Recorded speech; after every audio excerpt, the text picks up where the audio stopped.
Welcome back to Christy TV. The human rights lawyer known as Femi Falana has chipped in word of advices and an elderly word in the matter between Dele Farotimi and Afe Babola. We all know the story surrounding the arrest of Dele Farotimi and Afe Babola's injustice to Dele Farotimi. Now, people are asking, was Dele Farotimi legally arrested or was he kidnapped? These are questions that many Nigerians keep asking on the social media spaces. Here is what Femi Falana have to say about this. According to this human rights activist, he highlighted the stark imbalance in Nigerian justice system, revealing how it disappropriately favors the powerful ones in the society. He also pointed on that when the Financial Crimes Commission, EFCC Economic and Financial Crimes Commission, or what they call the police, seek to arrest influential figures. They often do so when courtesy, sending police letters. In contrast, the poor face aggressive tactics, with law enforcement raiding their homes without warning. This this particular thing continue to happen as far as is a poor man, and this is all inequality and injustice in the society. Please hear the full details from this mouth, that is from the horse's mouth. Please, if you finish watching this video, don't forget to subscribe to our YouTube channel. Turn on the notification button so that you get notified whenever we upload latest content. Christy TV got it covered. Watch the rest of the video and don't forget to drop your comments. I know a lawyer, Chief Femi Falana, who never defends. Chief Femi Falana will never go to call for a petitioner in an election. Because it's very difficult to prove rigging of election in Nigeria. But they say you must prove beyond reasonable doubt. Somebody has rigged the election. You say, I don't have the information. I never saw the information. You say it's mine. The onus is on me to prove it. Falana said it's better for petitioner to sue so that he can defend and raise technicalities. The rule of law in Nigeria. Well, simply defined, the rule of law is the rule by law. A government operates under the rule of law, and therefore is expected to rule by law. In other words, under the rule of law, there will be equality before the law. Quality. Equality before the law. Equality, okay. There will be certainty of the law. In other words, you can predict the law. Yeah. And if there are problems with any aspect of the law, you go for amendment. Okay. And of course, obedience to the law. You must comply with decisions of court. If you are dissatisfied with decisions of the court, you go on appeal. You, as a senior advocate, you said a whole lot where on occasions where you did not and were not satisfied with the way the law was upheld. So, what do you then say about that? Now before that, let me just finish. Okay. The rule of law in a capitalist society is the law defined by members of the ruling class. And where you have a group of people in power who generally believes that they can operate above the law, anarchy and chaos will be the order of the day. It was the late Lord Denny, an accomplished jurist under the British legal system, who said, no matter how high you are, the law is higher than you. No matter how high you are, the law is higher than you. Okay. In other words, you can be brought to justice wherever you are. In a society like our own, what I call a neo-colonial society like our own. Sorry, let me take you back a little. When you say neo-colonial, Yeah. What do you mean exactly? Because I hear it used all the time. It seems loosely used. We had a colonial regime Yeah. that lasted about 100 years. When the British colonial regime handed over power to the indigenous ruling class in 1960, the law did not change. The instrument of oppression did not change. The colonial law did not change. No. Whereas we had ordinances under the British colonial system. I mean, we now had, when the politicians took over in 1960, they simply changed ordinances to acts of parliament. Oh. Just like you change decrees to acts of parliament. And so it's a neo-colonial regime. It's a new form of colonialism.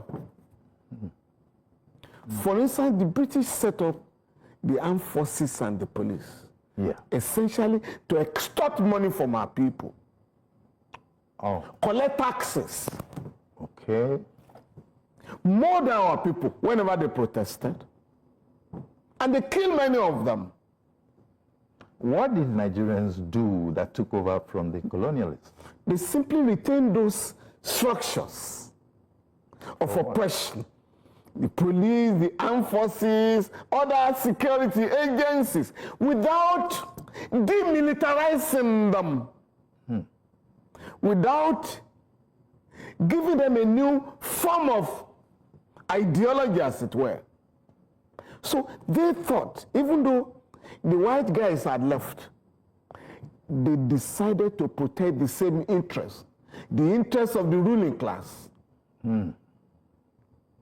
And so whenever the people protested, demanding for good governance, demanding for end of police brutality, the police will mow them down. And if the police cannot cope, you send the army to kill the people. And all these years, no legal luminary like you, I know you're a young man at that time, no legal luminary acted to the point of saying, let's change the law in favor. That is what some of us are saying every day. When people are charged with protesting against bad governance, when they are charged with treasonable felon or treason, we defend them. And we challenge the state for criminalizing protests, which is constitutionally guaranteed: the right to protest, the right to assemble, the right to freedom of expression. And we have decisions of courts to defend that Nigerians have the right to protect. In fact, under the law now, Section 83, subsection 4 of the Police Establishment Act 2020, during protest, the police shall provide adequate security. But the judiciary is independent of the other arms of government, isn't it? You see, under a presidential system of government, you have three arms of government, Executive, independent of each other, executive, independent legislature, of each other. Yeah, executive, legislature, and the judiciary. Okay. The Constitution requires them to be independent of each other, to be autonomous. Under the current political system, each of them is also entitled to enjoy financial autonomy. But what has happened since 1999 is that the executive branch has virtually made it impossible for the judiciary to function autonomously. Well, how did they make it impossible? Because they didn't provide money for them, or what? The Constitution provides that the money earmarked for the judiciary shall be paid to the Nigerian Judicial Council at the federal level, and at the state level to the heads of court. Who pays? Because it's the executive. Yeah, okay. Money from the Consolidated Revenue Fund. Just like just like the budget of the legislature is in the first line charge in order to guarantee their independence. So it is for the judiciary. But the executive has frustrated that. Hence, does the executive have the power to do that? That's the question. No. So there why are not less than 4 cases in which the Federal High Court has ruled that the judiciary is entitled to independence, entitled to financial autonomy, but in an atmosphere of impunity. The relevant provisions of the Constitution are observed in their breach.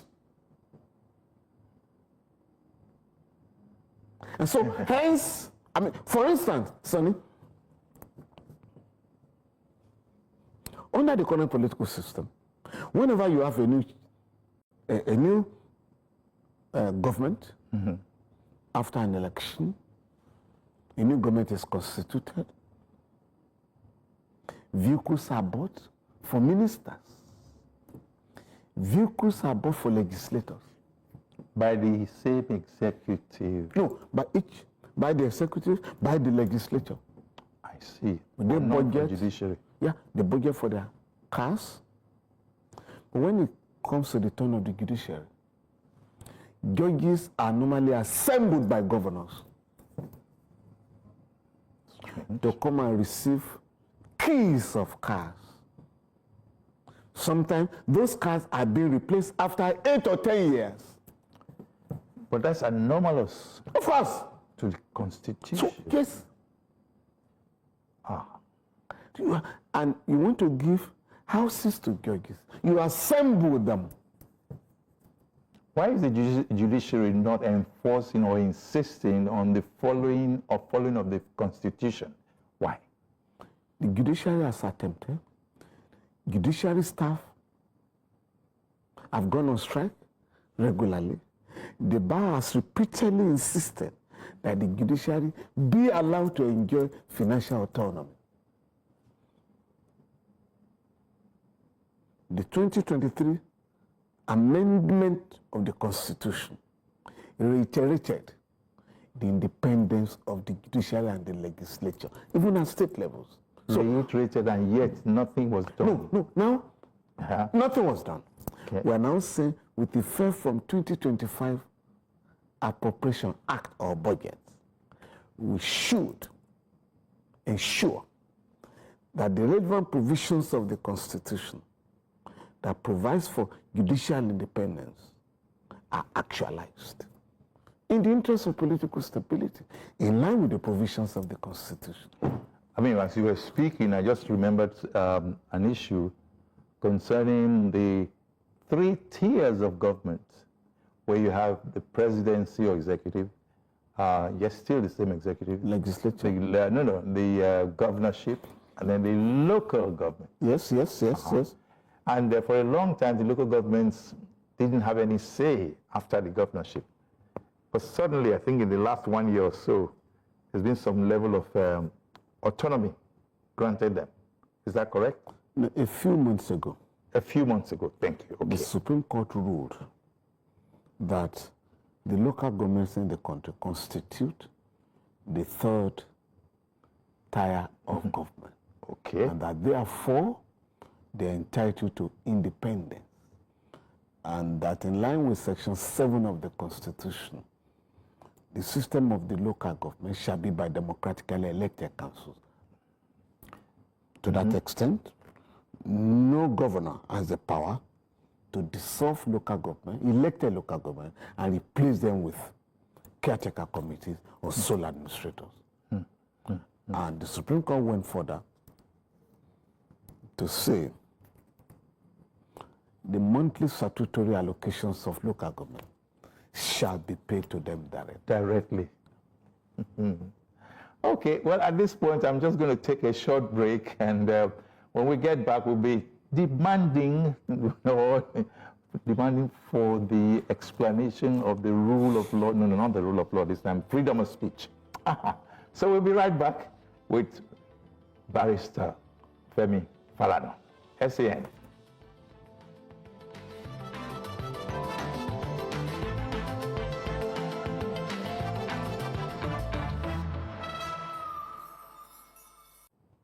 Welcome back. Yes, this is Sunny Irabor Live, and I'm with Femi Falana, SAN. Before now, we're discussing the rule of law. At this point, Barrister, I would like to look at freedom of expression, freedom of speech. But the ordinary man, where does he stand in all of these hula baloo about constitutional requirements, what is dictation is, and all that? Just before that, I think it's important to say the rule of law entails certain principles. Can you expatiate these principles? Legality, the law must be certain. The law must be predictable. In other words, if I'm going to carry out an action, I must know the position of the law.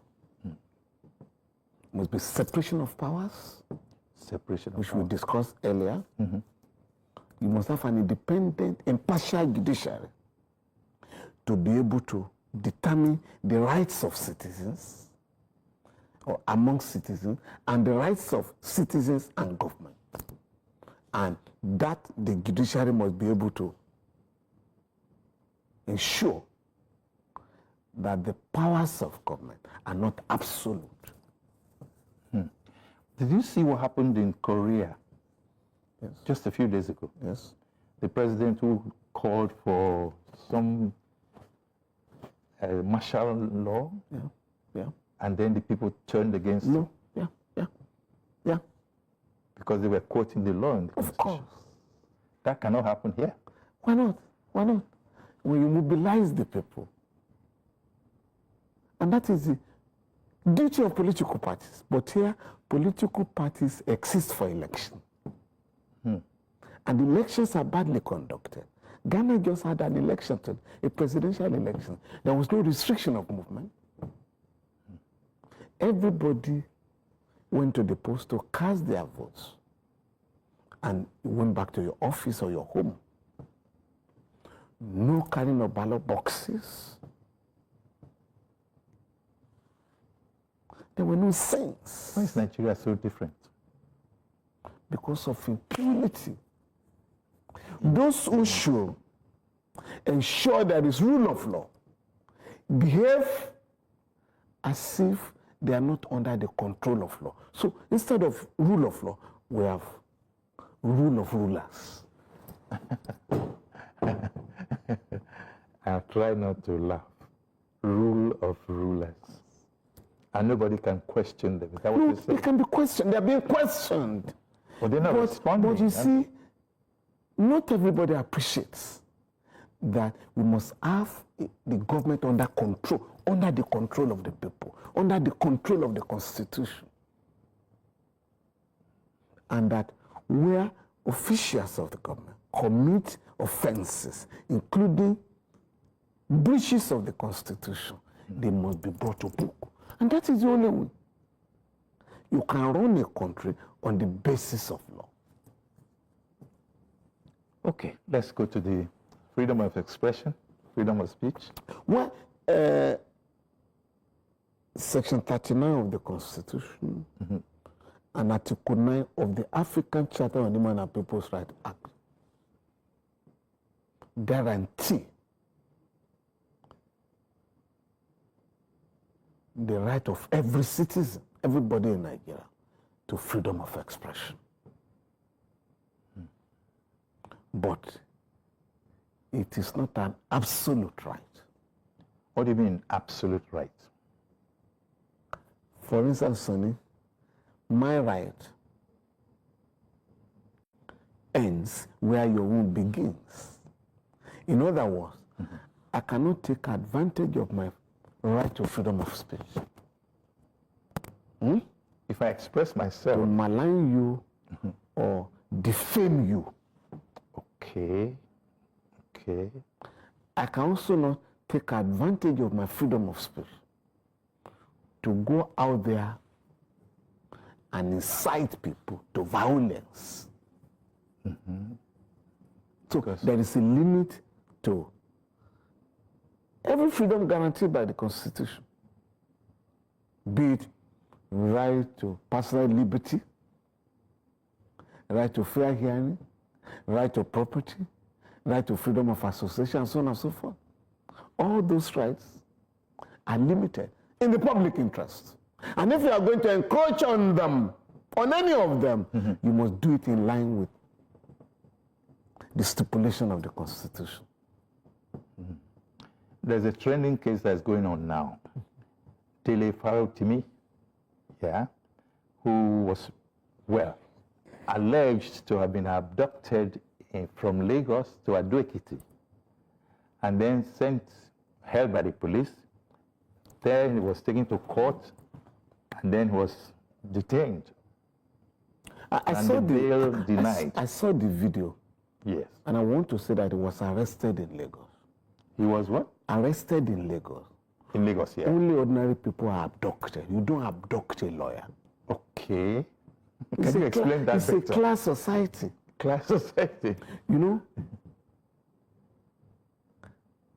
when the EFCC wants to arrest a big man, when the police requires the attention of a big man, you write a letter, a polite letter. Kindly, you are hereby invited to our office, kindly be interviewed by the undersigned. And they put a phone number there. Was that and done? You can phone the police. You ask me to come on Monday. I'm otherwise engaged. Can we reschedule the appointment? Okay. Only big people in our country are entitled to such privilege. When the police, when they want to arrest a poor man or a poor woman, you invade the house and pounce on your subject. If you cannot find the suspect, you arrest a member of the family. And then the suspect And hold them hostage. I mean, you hold him or her hostage. Back to the class. The Constitution provides For that. No, that the Constitution has prohibited arrest in lieu of a suspect or somebody in lieu of a suspect. Constitution has prohibited. Yes. Okay. Good. Yeah. But the point I'm making, Yeah. Dele was arrested in Lagos Yes. because a judge in Ekiti was reported to have issued a bench warrant for his arrest in Lagos. In Lagos. Yes. Why wasn't taken to Ado-Ekiti? It was alleged to have, or a report was lodged with the police in Ekiti. I have been taken to Abuja before. Under the military, we were abducted. Just captured in Lagos and taken to Abuja. Not once, not twice. We were charged there. We challenged the competence of our charges. And we're simply told, since you are within jurisdiction, the law can deal with you. Just like that. So who is protected then? Well, what is done is that if you want to challenge a bench warrant issued by any judge, you have the right to do that. Everybody is protected under the law.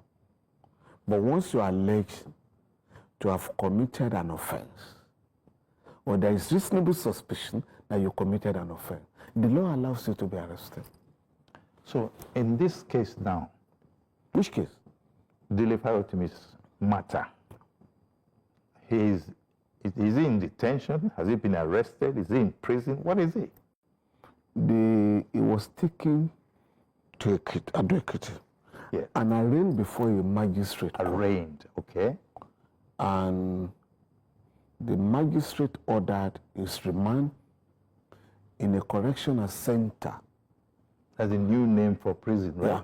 Yeah. And adjourned the matter to Tuesday the 10th In a few days. to have a formal application for his bail argued. That is the position.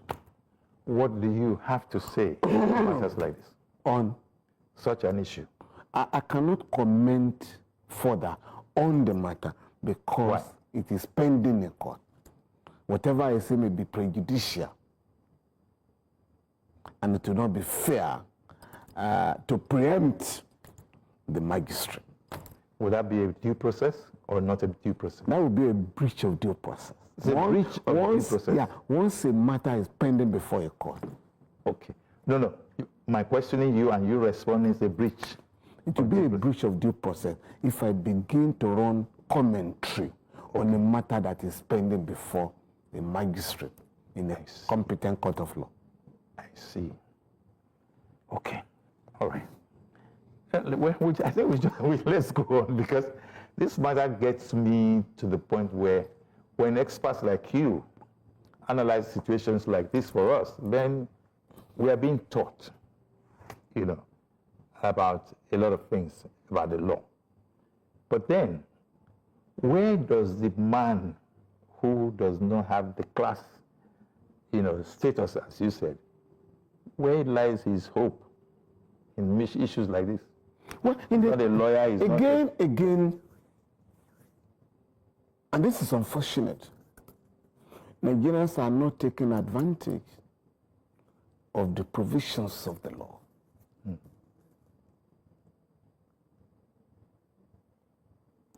To have lawyers to represent them. For instance, under the Administration of Criminal Justice Act at the federal level, and which has been adopted by all the state governments in Nigeria.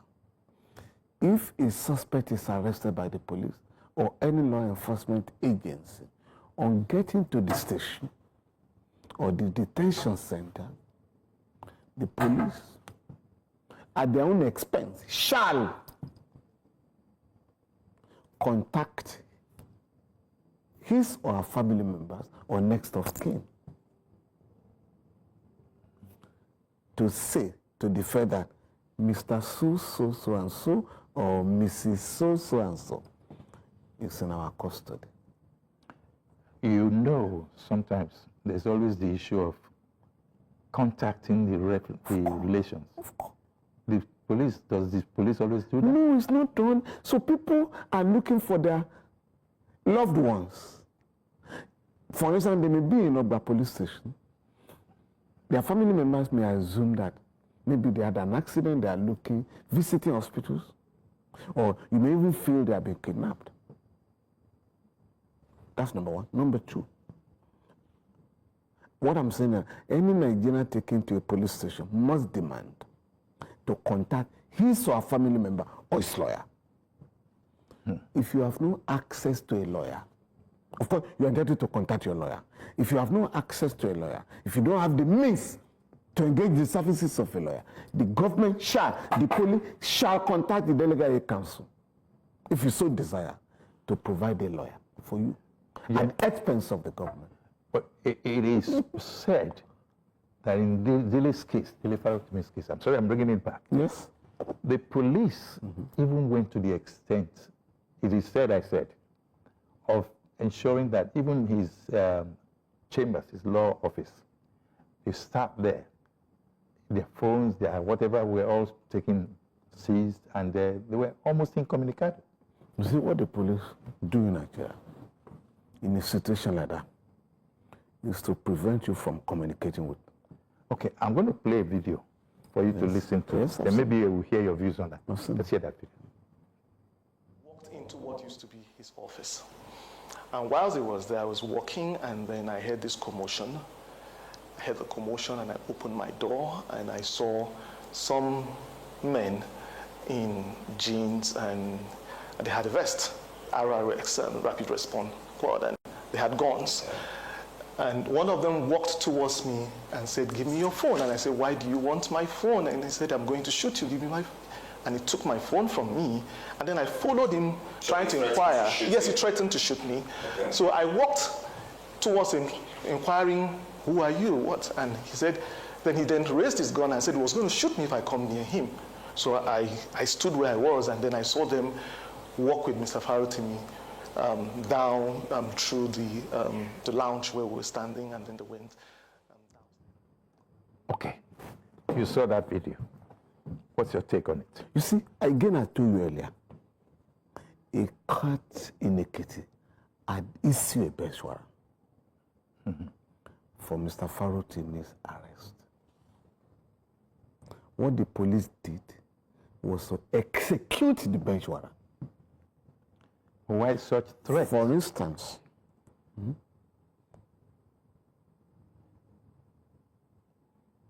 if I were in his shoes and I got information that a judge wherever has made an order for my arrest, I will take steps to challenge the order. Okay. And if the order has been properly made, I will rush to the court. Can I help you? Do you understand? Again, like I said, the matter has gone to court. I know Farotimi, if he believes that his rights were violated by the police, he will take it up. But from the story told by the man, the lawyer, who was talking to the man in white, the man in suit was saying he demanded for his phone, and the RRS officer had a gun and threatened to shoot him if he came nearer to him. That sounds a bit out of line, You see, if you ask me. Sonny, I'm always, again, I said, I'm very reluctant to speak on this matter. Because that is the allegation of the lawyer. You may need to talk to the policeman, including the RRS person. Balance of information, But yes. you see, as I'm talking to you now, there are 4 bloggers that have been held in custody in Lagos since September 4 or 5.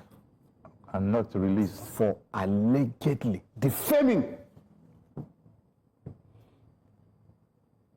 the MD of a bank in Lagos. Sir. What is defamation, and when does it become an issue of arrest and detention? Again,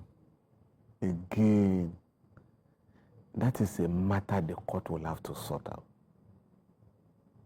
So, when I reacted on this matter, it was to the effect that criminal defamation is no longer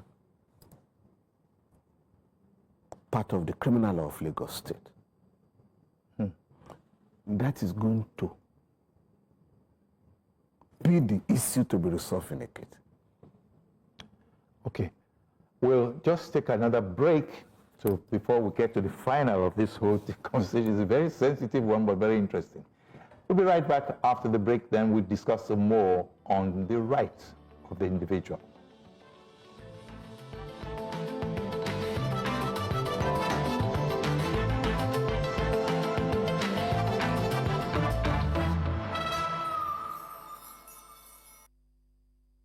Yes, welcome back. A very special edition of Sunny Rabo Live when you have Femi Falana, SAN, as your guest.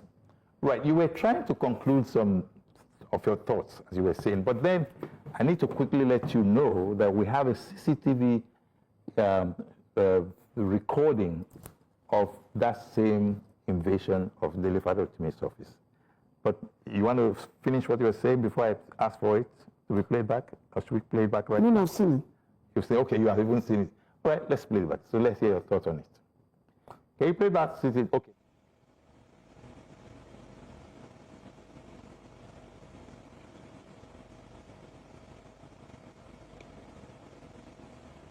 Okay.